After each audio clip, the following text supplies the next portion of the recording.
बच्चों, हमारा इलेक्ट्रोस्टैटिक्स का सेकंड चैप्टर चल रहा था। उस सेकंड चैप्टर में कल मैंने इक्वी पोटेंशियल वॉल्यूम पर बात की थी। एक्चुअल में क्या किया था कल हमने एक तो सॉलिड चार्ज स्फीयर के कारण पोटेंशियल निकाला था। तो सॉलिड चार्ज स्फीयर के कारण जो पोटेंशियल निकाला था वो आउट के लिए अलग था, सरफेस के लिए अलग था, इनसाइड भी पोटेंशियल था। लेकिन हमने एक किया था हॉलो स्फेरिकल सेल के लिए, charge spherical shell, metallic shell या कंडक्टर स्फीयर, है ना, उसके लिए हमने किया था। तो क्या था कि जो हमने चार्ज स्फेरिकल सेल के लिए किया था उसके अंदर क्या था, उसके अंदर वाला जो वॉल्यूम था, इनसाइड वॉल्यूम, उस पर जो है पोटेंशियल सेम था पूरे वॉल्यूम पर।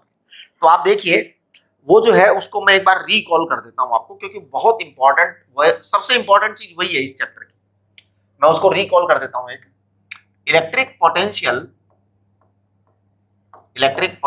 Due to charged spherical cell,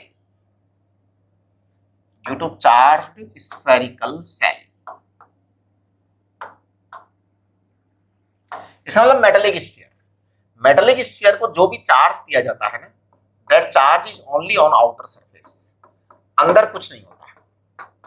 कल हमने इसके इलेक्ट्रिक पोटेंशियल निकाले थे। तो इलेक्ट्रिक पोटेंशियल हमने जो निकाला था वी आउट, उसको मैंने कहा था के q upon small are.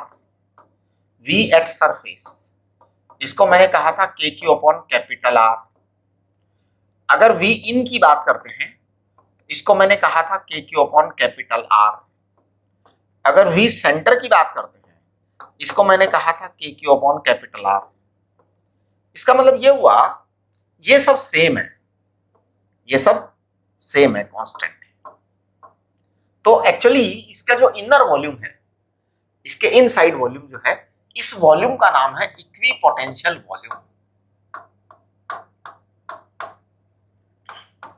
Equipotential volume या इक्विपोटेंशियल स्पेस कह सकते हैं, और स्पेस,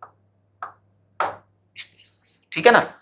यहां मैं अगर ग्राफ ड्रॉ करूं तो ग्राफ देखिए, एक बार हम थोड़ा सा ड्रॉ कर देते हैं ग्राफ को। वैसे कोई खास बात नहीं है, लेकिन फिर भी ग्राफ बना दे तो अच्छा ही रहता है। ये आपका स्मॉल आर है, ये आपका कैपिटल आर है। यहां पर small r less than capital R है, यहां small r greater than capital R है। ये इनसाइड है और ये आउटसाइड है, राइट। सरफेस पर आपका इलेक्ट्रिक पोटेंशियल फिक्स है और उसकी वैल्यू है के q upon capital R. Outside में आपको ऐसा करना पड़ेगा V proportional to 1 upon r. लेकिन जो इनसाइड है वहां पे सब जगह पोटेंशियल सेम है, ये कांस्टेंट है। इसलिए इस इनसाइड को कहते हैं इक्विपोटेंशियल स्पेस या इक्विपोटेंशियल वॉल्यूम, ठीक है। इस इक्विपोटेंशियल स्पेस और इक्विपोटेंशियल वॉल्यूम की मैं कुछ बातें आपको बता देना चाह रहा हूं। देखिए, आप थोड़ा ध्यान दो। इक्विपोटेंशियल वॉल्यूम और इक्विपोटेंशियल स्पेस,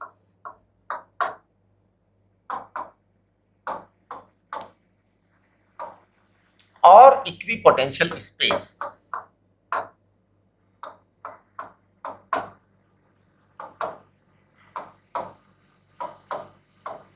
देखो बेटे, नेचुरल है V कांस्टेंट है पूरे वॉल्यूम में, और जब V कांस्टेंट है तो E की डेफिनेशन क्या होती है, इलेक्ट्रिक फील्ड इंटेंसिटी की डेफिनेशन होती है E equal to minus dV upon dr। अब देखो V कांस्टेंट है तो इसका मतलब है कि इलेक्ट्रिक फील्ड इंटेंसिटी जीरो होगी। इलेक्ट्रिक फील्ड इंटेंसिटी जीरो होगी तो फोर्स कितना होगा, किसी भी चार्ज पर फोर्स आएगा जीरो। जब किसी भी चार्ज पर फोर्स जीरो है तो वर्क डन कितना होगा, चार्ज को ट्रांसफर करने के लिए जीरो आएगा। उसके अंदर पोटेंशियल एनर्जी कितनी होगी, पोटेंशियल एनर्जी कांस्टेंट होगी, potential energy Q into V होगी। बेटा ध्यान दीजिए, ये जीरो नहीं होगी, ये कांस्टेंट होगी, इट इज कांस्टेंट। सारे जगह पे, सारे एरिया पर potential energy Q into V होगी, करेक्ट। एक minute, just a moment please.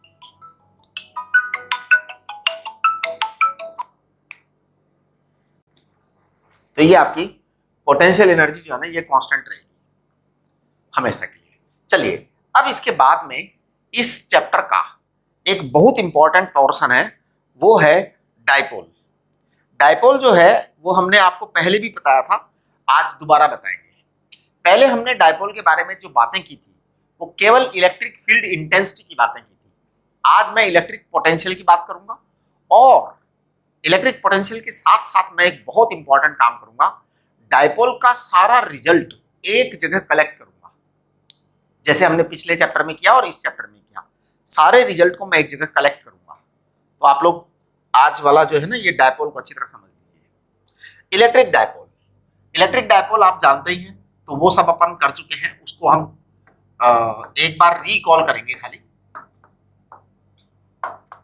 Electric dipole जो हम कर चुके हैं उसे केवल मैं रिकलेक्ट कर रहा हूं। हमने आपको इलेक्ट्रिक डाइपोल बताया था -q और +q दोनों का सेंटर से एक डिस्टेंस को a माना था, एक को a माना था, तो टोटल डिस्टेंस b बराबर 2a हुआ था। मैंने p को बोला था इलेक्ट्रिक डाइपोल मोमेंट, ये मैंने p को बोला था। इसको हमने कहा था q इंटू डी को हमने कहा था q इंटू 2a, ये हमने इलेक्ट्रिक डाइपोल के बारे में बोला था। p वेक्टर का जो डायरेक्शन है, p वेक्टर का डायरेक्शन जो है वो -q से +q की तरफ होता है। ये हमने आपको बता दिया था कि p vector is always directed -q to +q। एक मिनट जरा, जस्ट अ मोमेंट। यस, तो ध्यान दीजिए p वेक्टर -q से +q की तरफ होगा। अब जब p वेक्टर -q से +q की तरफ होगा तो ध्यान दीजिए क्या होने वाला है। ये तो सिर्फ हो गया, इसकी यूनिट जो है p की वो आपके कूलोम इनटू मीटर आएगी, तो वो कोई इतनी बड़ी बात नहीं है। हमने इलेक्ट्रिक डाइपोल के लिए बहुत सारी बातें की थी, तो मैं आपको बता दूं क्या क्या बातें की थी। सबसे पहली बात हमने ई एक्सिस की बात की थी, ई ऑन द एक्सियल पॉइंट। हमने कहा था ट्वाइस के पी, मेरे को याद है x upon x square minus a square का होल स्क्वायर, ये आपका एग्जैक्ट फॉर्मूला था, मुझे ऐसा याद है, because I am writing this formula from my memory. आप लोग एक बार चेक कर लीजिएगा, गलत हो सकता है। देखो बेटा बात यह है, कोई भी चीज जब मेमोरी में से लिखी जाती है ना तो उसके गलत होने की संभावना होती है। एक होता है हम डेराइव करते हैं, तो जब डेराइव करते हैं तो वो परफेक्ट होता है, डेरिवेशन में तो फिर गलती होती ही नहीं है ना कुछ। तो मेरे को जहां तक याद है एक्सिस का ऐसा ही था। फिर हमने कहा था कि for a is very very less than x, फिर हमने कहा था E axis is approximately 2kp upon x cube या r क्यूब, जो भी था है ना, ऐसा था। ये ई एक्सिस की बात थी, ठीक है। इसके बाद हमने कहा था ई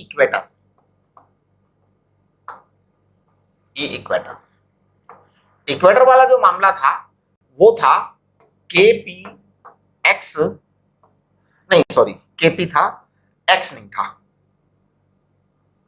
kp था और यहां पर था x square plus a square की पावर 3/2, ऐसा था, एक्सिस इक्वेटर वाला। और for a is very very less than x, E equator जो आएगा आपका, ई इक्वेटर जो आएगा वो आएगा kp अपॉन x क्यूब, क्या आएगा, राइट। आप देखेंगे कि वहां पर ई एक्सिस को शायद हमने y लिखा होगा, x को यहाँ पर, है ना, शायद y लिखा होगा। अब वो तो उस समय की मूड की बात है, किसी समय कुछ लिख देते हैं, किसी समय कुछ लिख देते हैं, है ना। इसको हो सकता है हमने वहां पर y लिखा हो। अब अगर इसको y लिख देते हैं, मान लो यहाँ पर y लिख देते हैं, सपोज y लिख देते हैं, तो फिर आपका जो रेशियो आया था हमने बताया था E axis upon E equator का जो रेशियो था वो था आपका twice y cube upon x cube, इस तरह से था ये आपका रेशियो आया था। करेक्ट। ये आपकी एक्सिस और इक्वेटर की बात थी, मैं आपको केवल रिकॉल कर रहा हूं। अब हम बात करेंगे E vector eight general point. E vector eight general point, general point के लिए मैंने एक गेम खेला था, वो मैं आपको दोबारा याद दिला देता हूं क्योंकि वो बहुत जरूरी है। हमने अगर मान लो यहां पर डायपोल लिया है, ये माइनस क्यू लिया है, ये प्लस क्यू लिया है, तो ये डायपोल की डायरेक्शन है पी वेक्टर। मैं यहां पर एक जनरल पॉइंट ले रहा हूं और इस जनरल पॉइंट की सेंटर से डिस्टेंस आर मान लेते हैं, ये एंगल थीटा है, ये एंगल थीटा है। करेक्ट बेटे। ये जो डायपोल है पी वेक्टर, डायपोल मोमेंट जो है पी वेक्टर, इसके मैं दो कंपोनेंट कर देता हूं।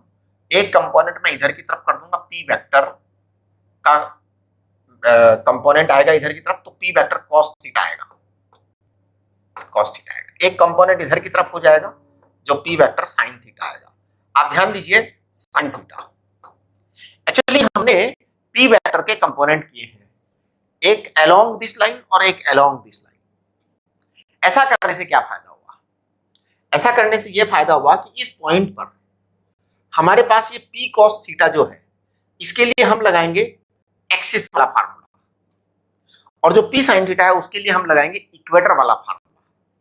तो ध्यान दीजिए इस पॉइंट पर इलेक्ट्रिक फील्ड एक होगा इसके कारण, एक इलेक्ट्रिक फील्ड आएगा E1 वेक्टर, है ना, ये आएगा twice k p cos theta upon r cube, twice k p cos theta upon r cube, ये आया E1 वेक्टर। ये किसके कारण आया है? इस कॉस थीटा के कारण, क्योंकि कॉस थीटा जो है पी कॉस थीटा, उसकी ये एक्सिस होगी, उसकी एक्सिस होगी, तो एक्सिस वाला फार्मूला लगाया हमने। अब P sine theta, P sine theta इस डायपोल का जो कंपोनेंट है, उसके कारण यहां पर इलेक्ट्रिक फील्ड की डायरेक्शन उधर आएगी, दैट इज E2, है ना।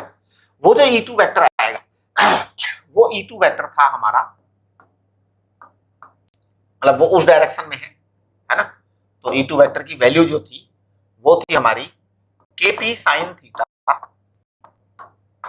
अपॉन आर क्यूब, ये आएगा। अब हमारे को रिजल्ट निकालना था, तो देखिए ये E2 है और ये E1 है, और ये आपका यहां पर जो है R डिस्टेंस है, ये एंगल थीटा है।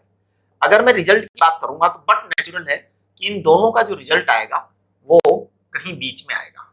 मैं यहां पर थोड़ा सा ऐसे बना देता हूं, आप देखना जरा, एक पैरेललोग्राम बना दे रहा हूं मैं, ये इसका रिजल्ट यहां कहीं आएगा बीच में, E1 और E2 दोनों का रिजल्ट यहां कहीं आएगा, ये रिजल्ट होगा जनरल रिजल्ट। अगर मैं इस एंगल का नाम अल्फा रख दूं, अगर इस एंगल का नाम अल्फा रख दूं, अल्फा रख देते हैं, तो फिर देखिए क्या होगा। ये E2 है ना बेटा, तो इसका मतलब ये वाला भी E2 ही है, E2 ही है। तो मैं पता है tan अल्फा क्या लिख सकता हूं, tan अल्फा मैं लिख सकता हूं E2 अपॉन E1, ये मैं tan अल्फा लिख सकता हूं। अब जरा E2 अपॉन E1 आप वहां से चेक करो, तो tan अल्फा आपका आ जाएगा E2 अपॉन E1। E2 है आपका Kp sine theta upon r cube upon twice Kp cos theta, r cube से आर क्यूब खत्म। इसका मतलब ये हो गया कि टेंजेंट अल्फा जो आपका आ गया है, ये आ गया है 1/2 tan थीटा। ये आपका एक जवाब होगा कि रिजल्टेंट इधर आएगा। अब इस रिजल्टेंट की वैल्यू निकालने के लिए आपको सिंपल जो है कैलकुलेशन करनी है, जो हम किया करते हैं।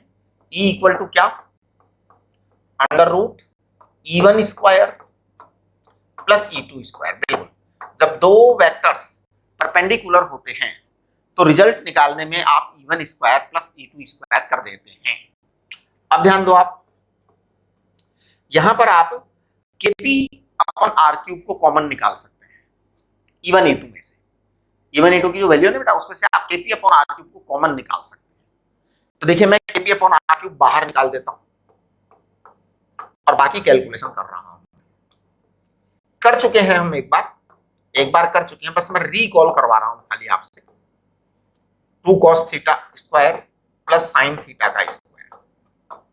जब आप इसको फर्दर कैलकुलेशन करते हैं तो आपका ये इस तरह का रिजल्ट आता है। आप चेक करेंगे E equal to Kp upon r cube, और ये आएगा आपका 4 cos स्क्वायर थीटा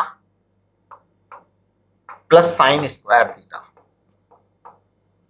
आप एक बार फिर से इसको देखेंगे तो ये Kp अपॉन आर क्यूब, और ये अंदर ब्रैकेट में आ जाएगा क्या, ब्रैकेट में आएगा 1 plus 3 cos square theta, 1 plus 3 cos square theta. यहां आप दिमाग लगाइए अपना कि 1 प्लस 3 cos स्क्वायर थीटा कैसे आया। इसमें से एक cos स्क्वायर थीटा को उसके साथ रख दिया तो 1 हो गया और 3 cos स्क्वायर थीटा बच गया, राइट। ये आपके पास में आ गया। अब देखिए अगर आप एक्सियल पॉइंट की बात करते हैं तो मैं यहां पर एक दो बातें कहना चाहूंगा। For axial point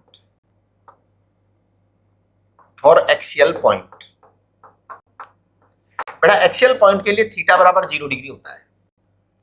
axial point के लिए थीटा बराबर क्या होता है, 0 डिग्री होता है। तो देखिए अब ई का फार्मूला क्या बनेगा, Kp upon r cube under root 1 plus 3 cos 0 degree. आपको थीटा की वैल्यू 0 लिखनी है, तो cos 0 की वैल्यू कितनी होती है, cos स्क्वायर थीटा है तो cos 0 की वैल्यू 1 आएगी, तो आपके पास में 1 आ गया है ना। एक मिनट जरा, एक मिनट, यस प्लीज, सही है। तो आपके पास में ये आ जाएगा twice Kp upon r cube. देखिए आपका वही रिजल्ट आ गया वापस से जो एक्सिस वाला था, है ना। अच्छा, और अगर इक्वेटर पॉइंट लेना है तो आप थीटा बराबर 90 डिग्री लेंगे। तो फॉर इक्वेटर पॉइंट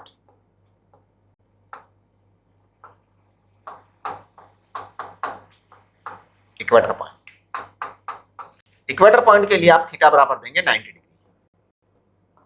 तो आपके पास में E बराबर आएगा Kp अपॉन आर क्यूब। ये इक्वेटर पॉइंट के लिए आया, वो एक्सिस पॉइंट के लिए आया था, ई एक्सिस, वो ई इक्वेटर है।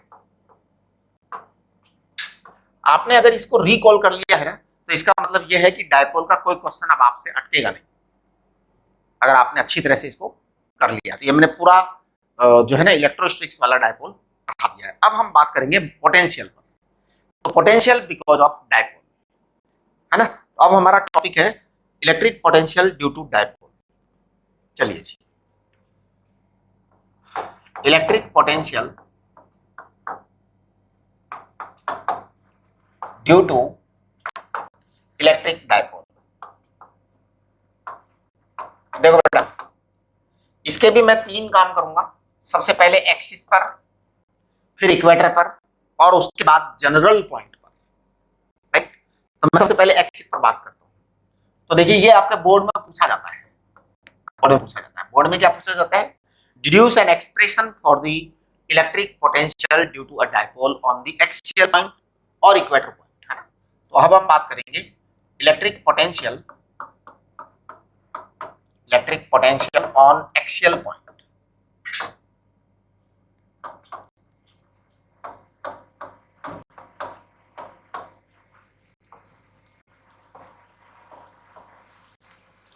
Electric potential on axial point. अब आप ध्यान दीजिए क्या करना है कि ये आपका डायपोल है, ये माइनस क्यू है, ये प्लस क्यू है, ये सी है, ये ए है, ये ए है, ये आपका डी इक्वल टू 2a है, ठीक है ना, D equal to 2a, correct. अब जो है यहां पर एक पॉइंट लेते हैं हम, सपोज x डिस्टेंस पर, सेंटर से x डिस्टेंस। हमें इस पॉइंट पर पोटेंशियल निकालना है।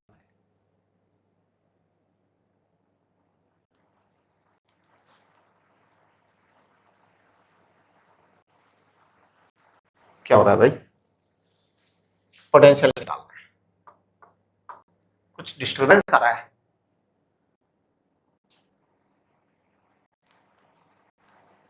एसी के अंदर कुछ गड़बड़ हो गई है,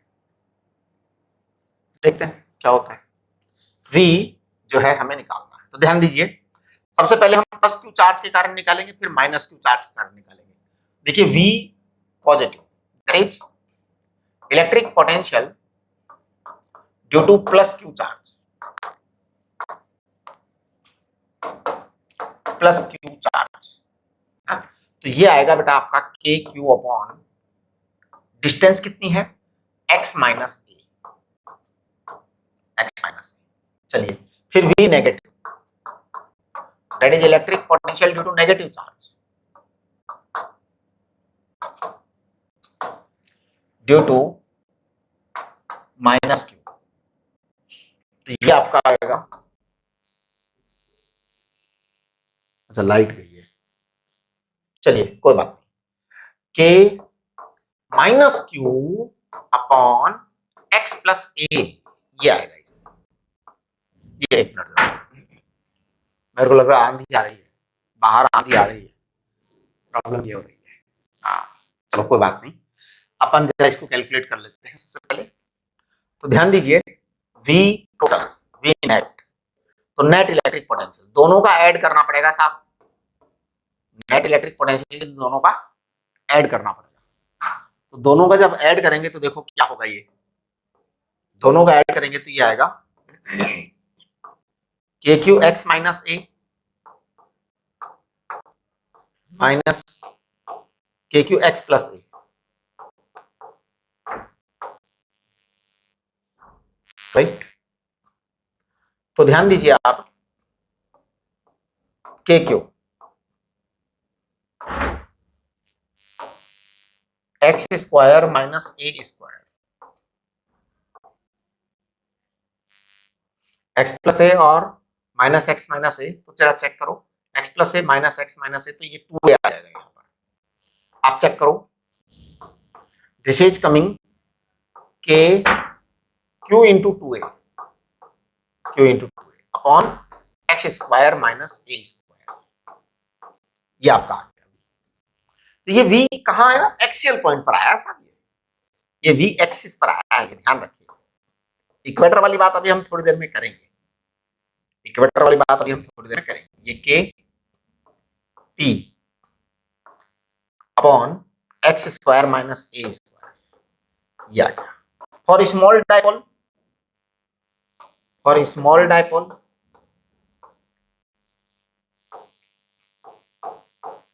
स्मॉल डाइपोल के लिए हम बात करेंगे a is very very less than x, small dipole के लिए तो a is very very less than x, तो v एक्सिस क्या आएगा, v एक्सिस अप्रोक्सीमेटली आ जाएगा kp अपॉन एक्स स्क्वायर, बिल्कुल kp अपॉन एक्स स्क्वायर, ये v एक्सिस पर आएगा बेटा, एक्सिस पर आएगा। हमने potential on the axis of dipole कर दिया, ये आपके एग्जाम में पूछा जाएगा, बोर्ड में पूछेंगे, स्कूल वाले पूछेंगे, ठीक है, निश्चित पूछा जाएगा। चलिए अब हम थोड़ा आगे बढ़ते हैं। Electric potential, electric potential due to electric dipole on equator, on, देखिए ये बड़ी इंपॉर्टेंट बात है, मैं यहां पे बात कर रहा हूं कि जैसे ये आपका डाइपोल है, ये माइनस क्यू है, ये प्लस क्यू है, तो बेटा इक्वेटर पॉइंट ये है, इक्वेटर पॉइंट ये है, तो मैं कहूंगा कि any point on the equator, any point on the equator is equidistant from minus Q and plus Q, दोनों से डिस्टेंस इक्वल होगी। अगर मैं इसको y कहता हूं, इसको a कहता हूं, इसको a कहता हूं, तो इस डिस्टेंस को मैं कह दूंगा y square plus a square, इसको मैं बोल दूंगा y square plus a square. यहां पर आपका जो पोटेंशियल आएगा v on equator, V on equator, तो ये आएगा आपका V ऑन इक्वेटर। ये देखिए क्या आएगा, plus k q upon under root y square plus a square plus k minus q upon under root y square plus a square. हर हालत में यही आएगा। इसका मतलब ये होगा बड़ा सारा जीरो। तो इसका अर्थ ये हुआ कि किसी भी इलेक्ट्रिक डायपोल के इक्वेटर पर पोटेंशियल हर हालत में जीरो होगा, हर हालत में जीरो होगा, क्योंकि प्लस और माइनस दोनों का रिजल्ट जो है आपका जीरो ही आने वाला है, राइट? ये बात है। अच्छा, ये तो चलिए इक्वेटर की बात हो गई। अब हम जनरल पॉइंट की बात करते हैं, है ना? तो देखिए, electric potential due to electric dipole on general point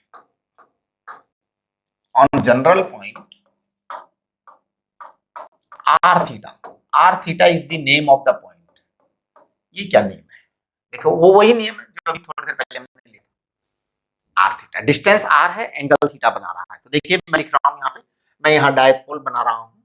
आप देखिए डायपोल माइनस क्यू है, ये प्लस क्यू है, ये इसका सेंटर है बेटा डायपोल का। डायपोल की डायरेक्शन इधर है, ये सेंटर है। यहां से मैंने एक पॉइंट लिया है जिसकी डिस्टेंस r है, उसका एंगल थीटा है, करेक्ट? मुझे इस पॉइंट पर पोटेंशियल निकालना है। मेरा टारगेट है इस पॉइंट पर पोटेंशियल निकालना, जनरल पॉइंट है, ठीक है? कुछ नहीं करूंगा, मैं बड़ा सिंपल काम करूंगा। जैसे प्राचीन काल में पिछले वाले में मैंने पी वेक्टर का दो कंपोनेंट किए थे। एक कंपोनेंट क्या क्या था? P vector cos theta, P cos theta. एक क्या क्या था? P sine theta, P cos theta, P sine theta, है ना? तो ये हमारा जो है ना P cos theta, P sine theta दोनों डायपोल के कंपोनेंट आ गए, मतलब पी के कंपोनेंट हो गए दो। एक बड़ी ऑब्वियस सी बात है कि पी साइन थीटा के लिए ये इक्वेटर पॉइंट होगा, जबकि पी कॉस थीटा के लिए वो एक्सियल पॉइंट होगा। तो देखिए सबसे पहले मैं potential V due to p cos theta, क्योंकि ये एक्सिस बनेगी इसकी, ये एक्सिस बनेगी, इसलिए इसको हम सीधे लिख देंगे K p cos theta upon r cube. कहां से लिखा ये यहां से लिखा। देखो मैं दिखा रहा हूं कहां से लिखा, मैं दिखा रहा हूं कहां से लिखा, यहां से लिखा।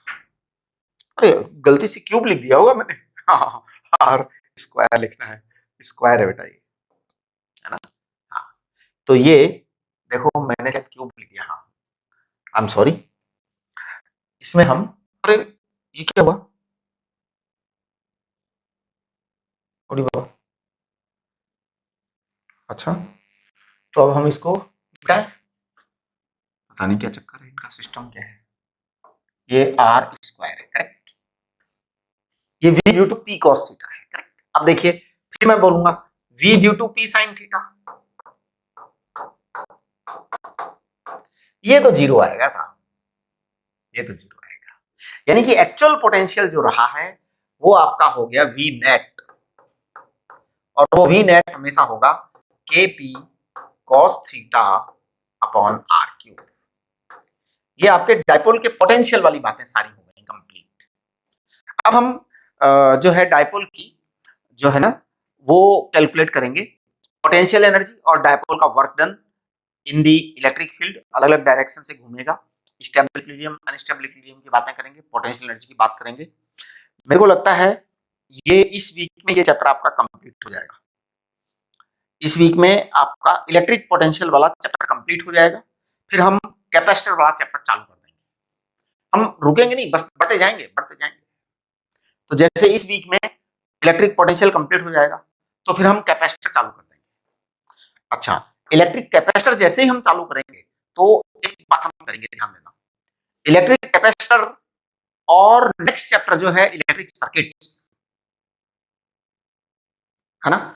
इन दोनों चैप्टर्स को मैं मिक्स करता हूं हमेशा। एक्चुअल में क्या होता है कि जब तक मैं इलेक्ट्रिक सर्किट्स नहीं पढ़ाऊंगा आपके इलेक्ट्रिक कैपेसिटर के क्वेश्चन बनेंगे। तो मैं क्या करूंगा, इन दोनों चैप्टर्स को बीच में कहीं जाकर के मिक्स करूंगा, वो आपको समझ में आ जाएगा, कोई खास बात नहीं है, राइट। अच्छा, अब यहां पर सबसे इंपॉर्टेंट चीज ये है कि आपका ये वाला चैप्टर इस वीक में कंप्लीट हो जाएगा, बिल्कुल। तो इस वीक में कंप्लीट हो जाएगा, तो फिर आप जो है अगला चैप्टर हम चालू करेंगे कैपेसिटर। उससे पहले आप अपने सारे डाउट्स डिस्कस कर लीजिए। अब आप इसके डाउट करना सोल्व कर चालू कर दो।